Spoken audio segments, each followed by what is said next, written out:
La géoloc, donc un vrai sujet au sein d'Aéroports de Paris. Qu'est-ce qu'on doit retenir effectivement des différentes expériences que vous avez pu mener sur les 2 dernières années?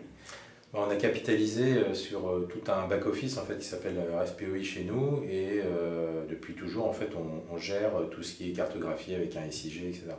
Donc cet asset-là, on doit le transformer sur une version un peu plus digitale, simplifiée en vue d'un usage multiple en aérogare pour les passagers, pour les collaborateurs, les gens qui viennent en fait, chez nous, quel que soit en fait le sujet. Donc leur amener sur leur smartphone des moyens à la fois de se géolocaliser, surtout de se guider et qui soient en fait complètement profilés par rapport à leurs attentes, leurs besoins, d'accord. Donc c'est vraiment de créer de l'interactivité en fait au sein de l'aérogare pour avoir une expérience utilisateur en phase de transit qui soit la plus riche possible. Oui, alors pour moi c'est un asset stratégique, que ce soit pour les passagers potentiellement pour effectivement se repérer et trouver les offres commerciales qu'ils ont autour d'eux, à commencer par les toilettes, mais aussi les diverses marques de luxe ou pas, les offres que l'on a en aérogare.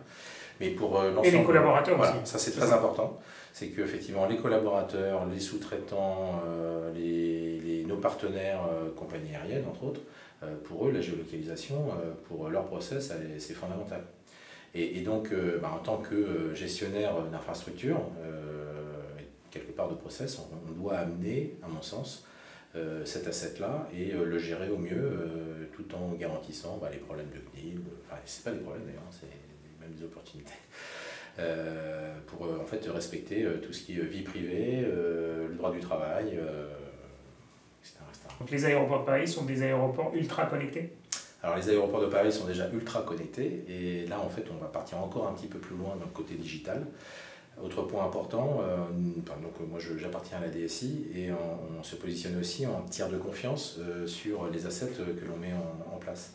Et donc bien évidemment tout ce qui va être donné un petit peu personnel, quel que soit en fait le profil, un VIP, le KIDAM, des travailleurs, des collaborateurs, des partenaires, en fait on fait en sorte que déjà on respecte bien évidemment les prérogatives CNIL, mais aussi que ces éléments soient complètement anonymisés et non accessibles par des gens qui sont certes techniques mais non habilités pour accéder à ces données-là. Très bien.